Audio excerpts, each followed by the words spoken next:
Hello, Spoiler TV. I am Allie, and I am here today with Frank Huerta. Hi, Frank. How are you doing today? I'm doing great, Allie. How are you doing? I'm good. I'm so excited to speak to you today, especially because you just had a really exciting film come out and or at Cannes, which is so exciting. So I have to ask, did you get to go to Cannes for Gazer? I did, and it was a life-changing experience. Yeah, so what was that experience like? Because I can only imagine. I mean, from like everything with the film and the crew, and we had so many events, and we met literally so many people. And then there was like after parties, and then the red carpet itself, where they announce all the actors, and then we all go up on stage. We had like a little Q&A, and like all of it was just like surreal, to be honest with you. I Yeah. don't know how I'm gonna top it. Oh, what was that? I don't know how I'm gonna top it. I know. Like, I feel like so next year, part of my school experience, I get to go to Cannes and I get to intern there. And I've oh had wow. some friends who got to go this summer and they loved it. And I have to ask now if anyone got to see Gazer because now I'm really intrigued. Oh, absolutely. And I think it actually finished in top 15 out of the whole festival or top eight. Yeah, I think it was at Congratulations. eight at one point and then like dropped to 15 type thing. Oh, Yeah. congratulations. That's so exciting. So, kind of going behind the scenes of Gazer, what was it like filming? First of all, it's like a project that kind of got hit really hard by COVID, meaning is that like we actually filmed it over the course of 3 years. Oh, wow. Yeah. As Ryan was able to get money and put it into the film, he would keep filming scenes. Um, his family business is electricians, so pretty much all the scenes took place at customers' residences or businesses. Oh, that's really So cool. I mean that yeah, we pieced it together. Like my scenes were mostly shot in Newark, New Jersey, from New Jersey, so Yep. you know. Okay. And yeah, I mean it was really cool. Uh, what's really interesting is that you know we kind of did it with like nothing. We made it to Cannes, which is like the wildest part about the whole thing. Like a true underdog story, you know what I mean? Yeah, no, that's amazing. And I can only imagine the cast and crew, you guys must have been ecstatic to, Oh my God. yeah, like that's just like a dream for everyone. Oh, literally. And since the film did really well over there, they were able to get some distribution. So right now they have distribution in France and the UK and trying to make it its way to America. Yeah, It's a process. yeah, I can only imagine. I'm gonna keep my eye out because I'm looking for it and I'm looking forward to it. And what was it like coming back to New Jersey and filming in your home state? What was that like? It was kind of weird because I was like, wow, I moved to LA to then get work in New Jersey. It's like backwards, you Yeah. know? But that often happens. I also got a bunch of work on for another project that filmed in Long Island once I moved to LA. So it's weird how that happens, actually. It's kind of ironic, Right? right? It's like, Because well, while you're living yeah, here, from what I have learned as a film major, everyone makes it seem like, oh, you have to be out in LA to get that job. But sometimes it brings you right back to where you started. it's ironic how life goes sometimes, actually.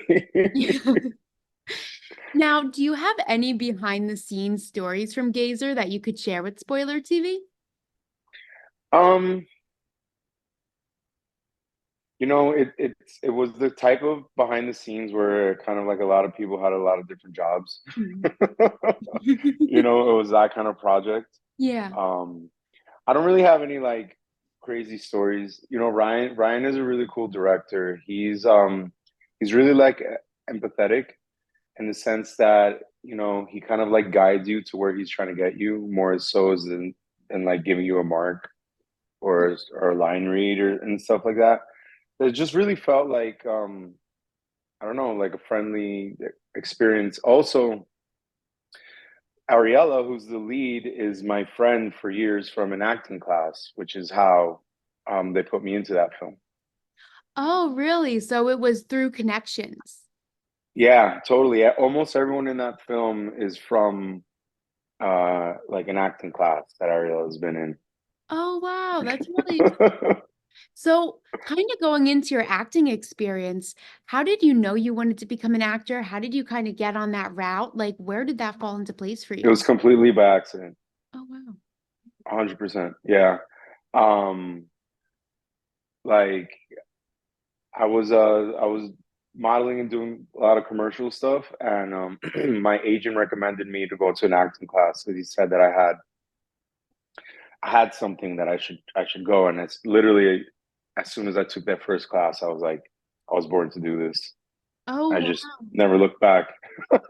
Yeah. Oh, my goodness. So it really kind of fell in your lap. Like, it Oh, almost totally. Yeah. wasn't your decision in a way. Like, you kind of just, someone told you to go for it, you went for it, and here you are today. You know how they say you get bit by the acting bug? I don't Yeah. know if you've ever heard of this. Oh Yeah. yeah. So it's completely that's what happened to me.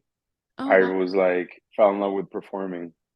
And I've done off Broadway. I've done some smaller parts in TV shows. I've done a ton of commercials. But I really do enjoy film and episodic television. That's really where I feel like my heart's at.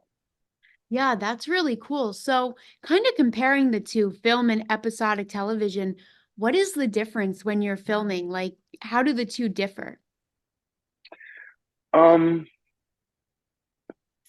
well, when you're doing like TV, there's a lot more episodes, right? A film is like an hour and a half or whatnot, or it's up to like Furiosa is like almost 3 hours, but essentially comedies are like half hour, 20 minutes, and then the dramas are like an hour.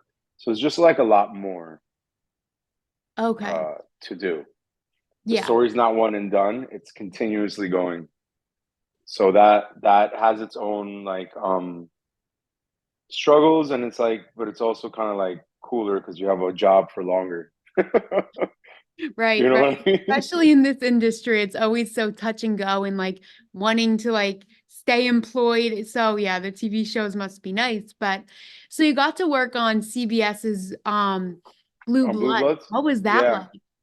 That was really cool. That was actually the first time I got to do like any kind of stunt work, and I kind of they just put me right into it.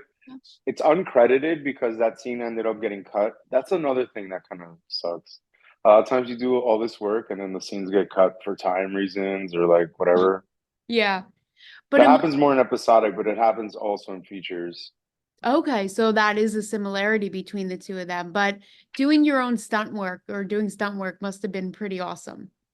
Dude, it's like what made me realize that I eventually want to be like in an action movie. Oh, well, okay. So that's one of your goals to be in an action A movie? 100%, yeah, Okay, totally. we literally at Spoiler TV, we're gonna have our eyes peeled. We're ready to see You Frank got in to, yes. action.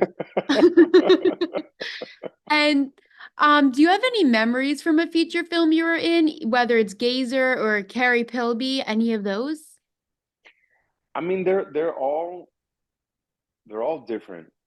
Um, but I think the coolest, like, I'll just speak on Gazer because that was the most recent one. I do have memories. I have memories. I mean, I haven't like I remember the whole thing vividly, but the coolest part of the whole thing is how Ryan was able to take almost nothing and turn it into something so huge. And being a part of that is like a crazy feeling that I almost can't describe, you know? Yeah, I can only imagine. Like, I mean, think about all the short films that get made, all the student films that get done. Like every this is his first film and it got into Cannes, you know? yeah, It's like no. almost like God said you guys are going. Do you remember where you were when you found out about going to Cannes? Oh my God. So yes, I do. I was literally in bed since New Jersey, since you know there's a time difference. Yep. So I'm literally in bed and I'm waking up in the morning and I'm like looking at my stuff, like you know, rubbing my eyes. And read the email that he sent to everyone. He's like, "Crew, gang." I think he said, "Gang." Uh, our film got into Cannes, and I was like, I like literally went back to sleep. I was like, "Wait, I gotta rest. I gotta shower. Then I gotta like read this again thoroughly because it can't be what I think it really just said, and it And was. And I I was feel like, like, oh, that news right in the morning must be so like overwhelming. Like it must just feel like, oh my completely, goodness. completely overwhelming. Like I'm telling you, I didn't even believe it. Like I thought I was still in like half asleep. Yeah. Like when you have like one of those dreams where you're like dreaming that you went to school and then you wake up and you're like, oh my God, I'm not Yes, there yet. Yeah. exactly. And I was like, no way, dude. And Oh, it was way, it was way. congratulations again. That, I Thank mean, you. that whole experience, I can only imagine. And then lastly, I just have to know, are there any actors who inspire you to continue your craft? Oh yeah, totally. I mean, I really love the older actors, Mhm. like the Robert Redfords or but modern act, some of my favorite, like I really like Tom Cruise. Why do I like Tom Cruise? Because he does all his own stunts. So Yeah. that's someone that I really kind of like look up to in the sense of the work and stuff like that. Um, I like Ryan Gosling. You know, he does a lot of cool action stuff also. I mean, and then I could go to the classics like, Al Pacino, Robert De Niro, because I love that. I love a good like crime drama. Yeah. And obviously that's what they've done so much of their career in that genre. But I think that like there's so many good actors out now that's unreal. Like it really has like exploded, Yes, and I you feel like know? it's so cool. I don't know, maybe this is just the way I look at it, but there's so many in different demographics. Like you have Yes. younger actors, then you of course have female, male, non-binary, all everyone, and there's so many different categories. And I think that's so cool because there's someone for everyone to look up to. Yeah, completely. And I think what must be so cool for you is seeing your career progress and being someone who others are starting to look up to. So that must be such an accomplishment. That's the goal. Well, Frank, thank you so much for your time. And Spoiler TV, we're so excited to see Gazer and to see what's up next for you. And we wish you the best. Absolutely. Thank you so much for having me.